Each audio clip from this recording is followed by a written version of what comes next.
You've probably been told your whole life to drink more water. 8 glasses a day, stay hydrated. It's good for your kidneys, good for your heart, good for everything. And you believed it, so you drank more water. And now you're waking up 2, 3, maybe 4 times every single night to use the bathroom. Exhausted, frustrated, wondering what on earth is going wrong with your body. Here's what nobody told you. It's not that you're drinking too much water. The problem is how your body is handling that water. And there are specific biological reasons, especially after the age of 60, why the same hydration habits that worked perfectly for you at 40 are now quietly destroying your sleep. I'm Dr. Franklin, and today I'm going to walk you through something that most general practitioners simply don't take the time to explain. 4 hidden water mistakes that are directly triggering your nighttime bathroom trips, including one that has nothing to do with how much you're drinking at all, and everything to do with something happening silently inside your body while you sleep. By the time we reach mistake number 1, you will understand your own body in a completely different way. And I want to be honest with you right now. Number 1 is going to surprise you, possibly even frustrate you a little because it's something that was completely within your control this whole time. But first, before we go any further, I need you to do one thing. Drop a comment below and tell me, how many nights this week did you wake up more than once to use the bathroom? And if you're over 65, I especially want to hear from you. Your experience matters, and I'll be reading these. Let's get into it. Mistake 4, the wrong beverages at the wrong time. Mistake number 4, and this one catches almost every single patient off guard the first time I bring it up. When most people think about what's causing their nighttime bathroom trips, they think about the volume of liquid they're drinking, so they start cutting back, less water in the evening, maybe skip that evening cup of tea, but here's what they forget. Not all beverages behave the same way inside your body. Some drinks, even in small amounts, actively interfere with your body's natural nighttime shutdown process, and if you're reaching for any of these in the hours before bed, you could be undermining everything else you're doing right. Let me explain the biology. Your body produces a hormone called ADH, antidiuretic hormone, in the evening. ADH is essentially your body's internal slowdown signal to your kidneys. It tells them the person is going to sleep soon, let's reduce urine production, let's concentrate what we make, let's give the bladder a rest. This hormone is fragile, and it has 2 very specific enemies that most people consume every single evening without thinking twice. The first enemy is caffeine. Caffeine is a diuretic, meaning it actively increases urine production.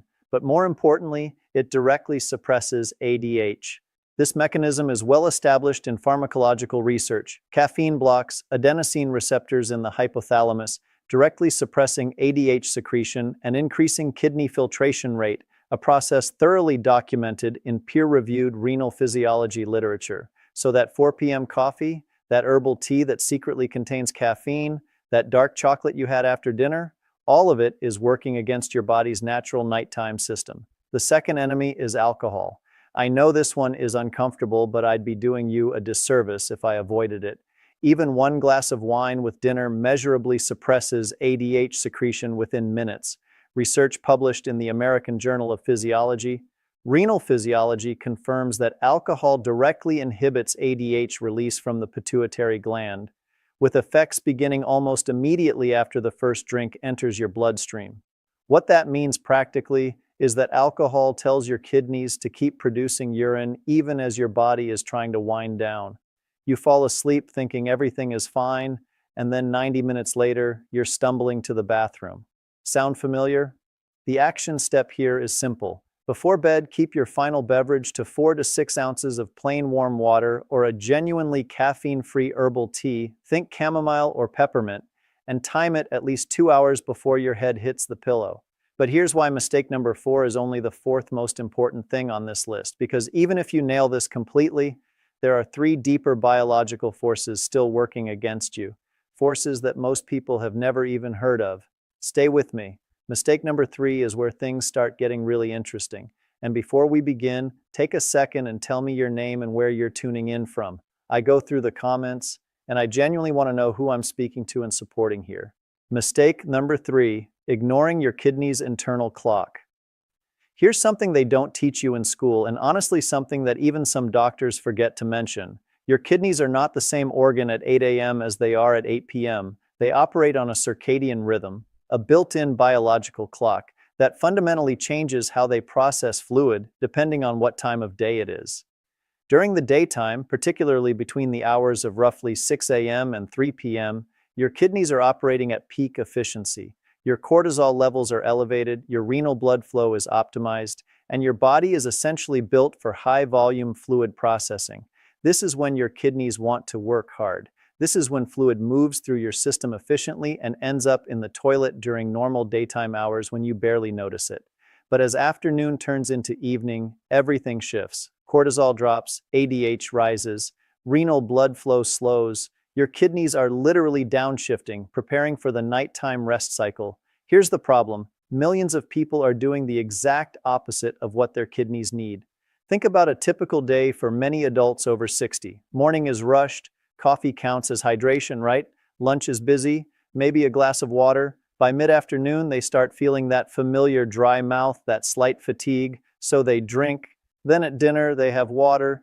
Then something warm before bed, then maybe a glass of water because they read somewhere that you should stay hydrated before sleep. They've essentially taken most of their daily fluid intake and delivered it right into the window when their kidneys are trying to slow down. The International Continence Society, the leading global body in urology research, identifies evening fluid restriction and front-loaded hydration as the single most effective first-line behavioral intervention for nocturia, ahead of medication in most cases. Their clinical guidelines, updated by Hashim and colleagues and widely published in peer-reviewed urology journals, make clear that timing matters as much as total volume. And when you look at why, the biology is unambiguous. Your kidneys are primed to process fluid efficiently during the active daytime hours, and any significant fluid delivered after that window becomes overnight bladder work. I want you to really absorb that. Not less water, just earlier water. I had a patient, I'll call her Margaret, a 72-year-old retired nurse from Georgia. She came to me convinced she had a serious bladder condition. She was waking up 3 times a night, sometimes 4.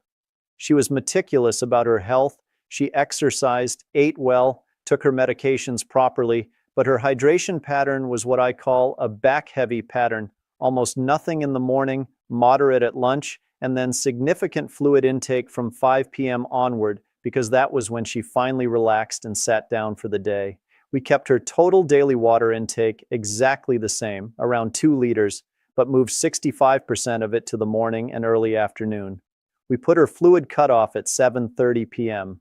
Within 4 weeks, she went from 3 or 4 nighttime voids to 1, sometimes 0. She told me, "I've been a nurse my whole life and nobody ever told me this." For those of you over 65, this matters even more. Research published in Advances in Chronic Kidney Disease has confirmed that the circadian rhythm of kidney function weakens with age. Specifically, the normal pattern of nighttime ADH secretion that suppresses urine production during sleep becomes disrupted in older adults.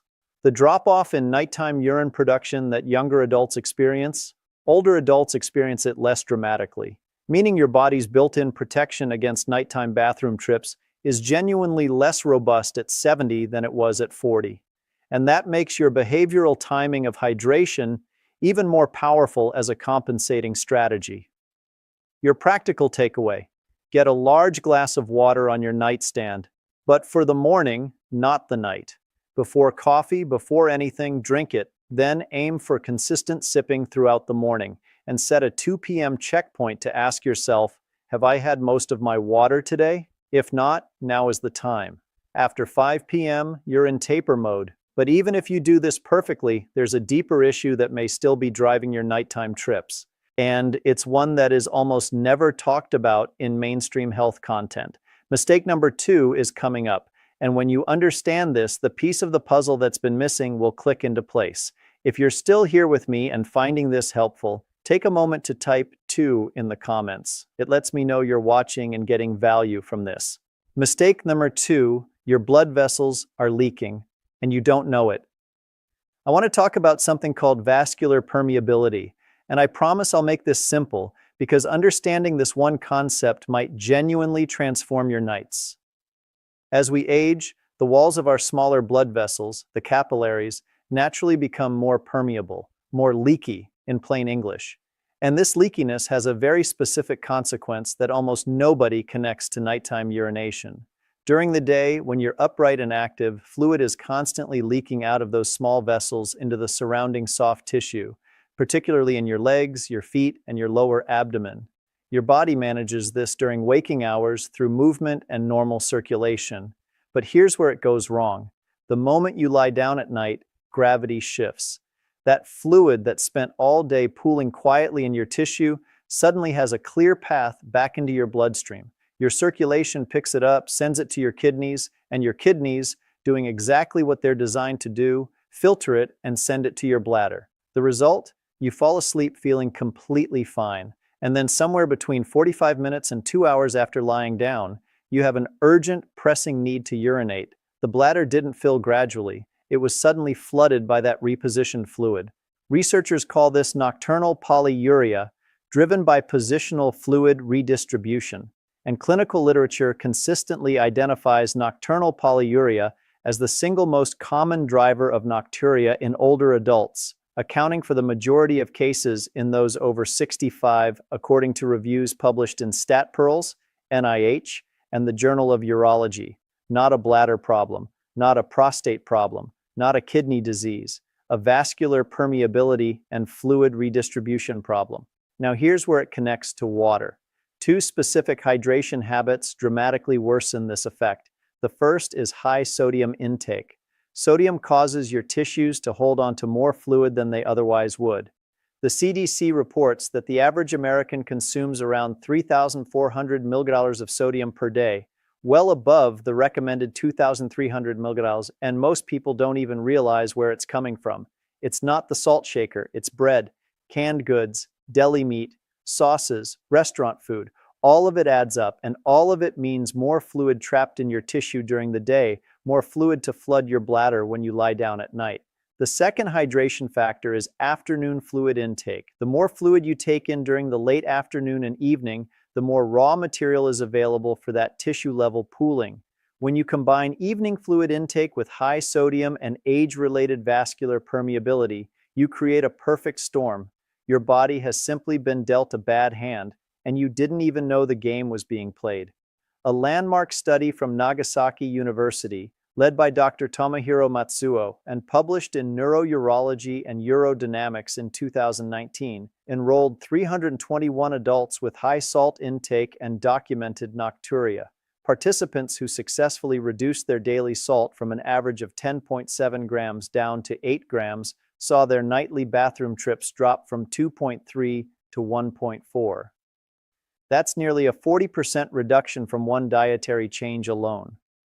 A complementary 2020 study by Yoshikawa and colleagues, also published in Neurourology and Urodynamics, confirmed the biological chain directly. Higher daily salt intake correlated significantly with greater leg edema at 5 p.m. and higher nocturnal urine volume overnight, providing the mechanistic evidence for why both sodium reduction and leg elevation reinforce each other. Here is what you do. Starting today, spend 1 week becoming a label reader. Pay attention to sodium in your bread, your sauces, your canned products. Aim to get your daily sodium below 2,300 milliliters. If you can get to 1,800 milliliters, even better. And here's a bonus strategy that I call the afternoon drain. Somewhere between 3 and 5 p.m., before your evening fluid cutoff kicks in, lie down on your couch or your bed with a pillow under your calves for 20 to 30 minutes. Elevate your legs above the level of your heart. This allows your circulatory system to pull that pooled tissue fluid back into your bloodstream while you're still awake, so your kidneys and bladder can process it during waking hours instead of at 2 a.m.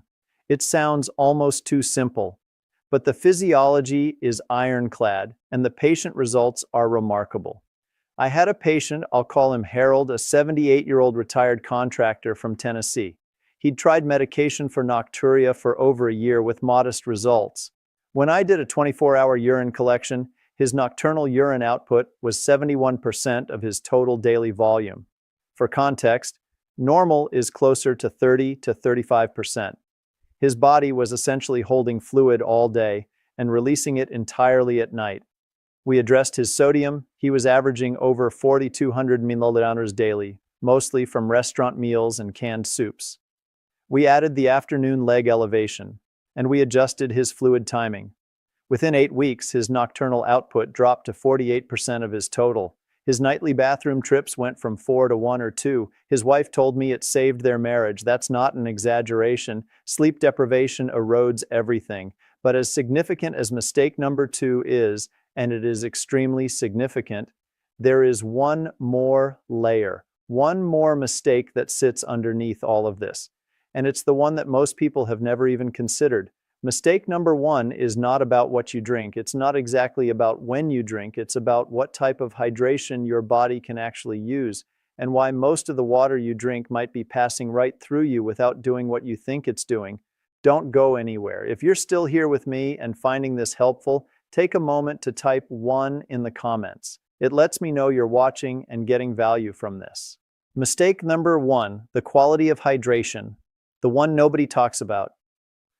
All right, here we are, mistake number 1, and I want to be genuinely honest with you. This is the concept that, in my years of practice, has produced the most dramatic overnight improvements in patients who had tried everything else and were still struggling. And it starts with a question that sounds deceptively simple. When you drink water, does your body actually retain it?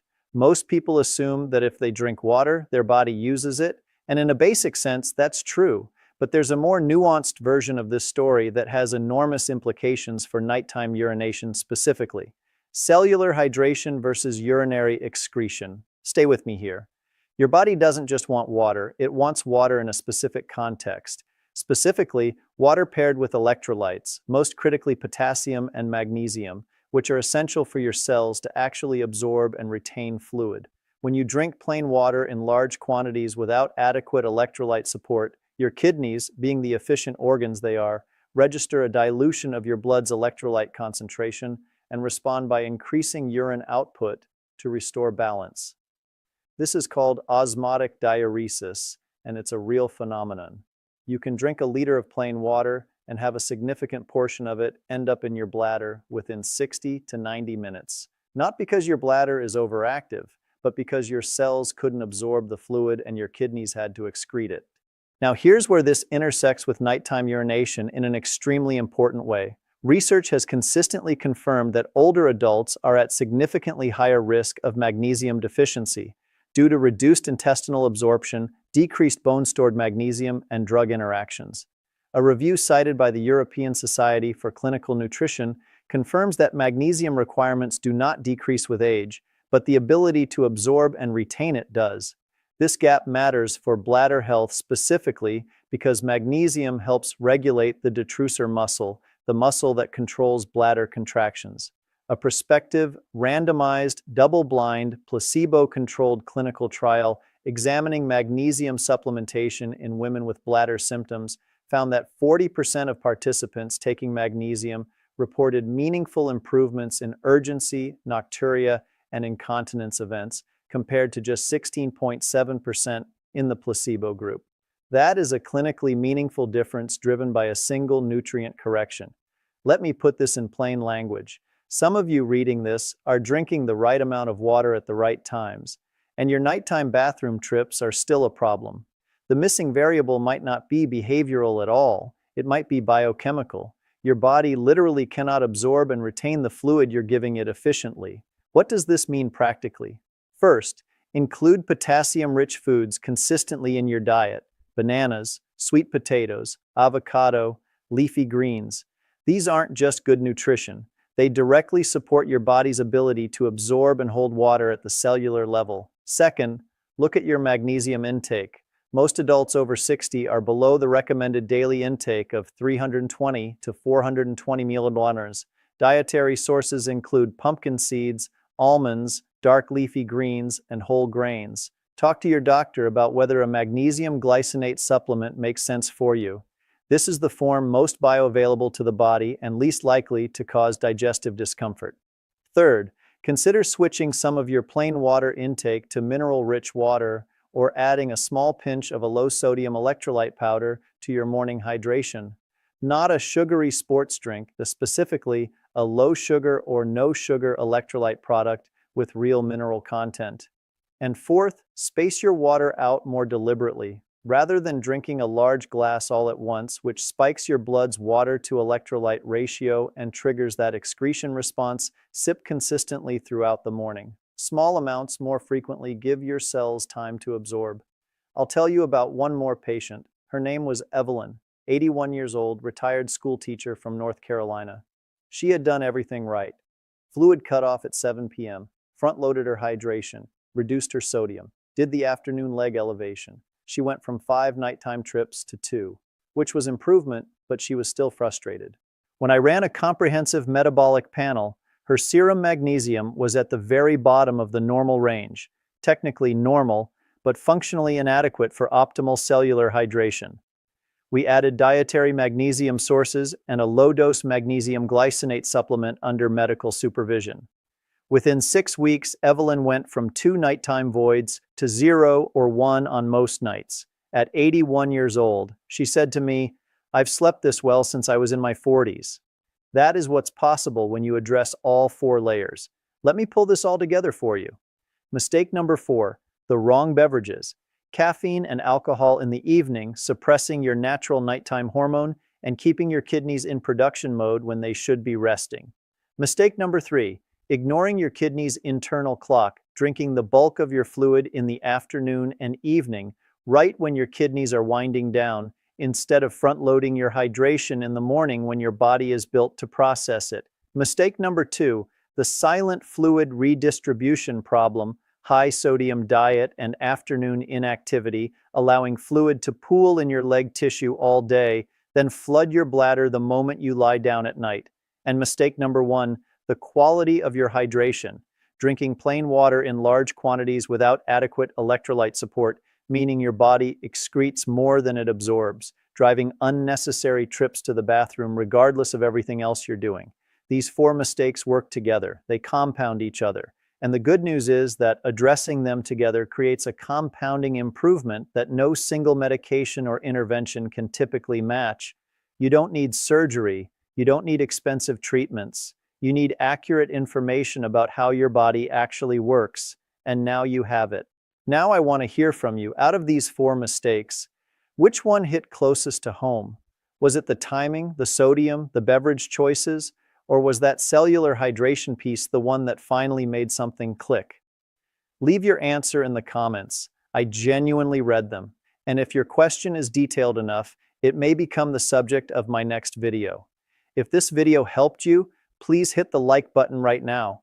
It takes 1 second and it tells the algorithm that this information needs to reach more people who are losing sleep and don't know why. Subscribe so you don't miss what's coming next. We are going into depth on the specific foods and lifestyle changes that most doctors don't prescribe, but that consistently produce dramatic improvements in sleep, bladder health, and overall longevity after 60. And please share this with someone you care about. Share it with a spouse, a parent, a friend, someone who is waking up night after night thinking their body is broken. It isn't broken, it just needs the right information. I'll see you in the next one.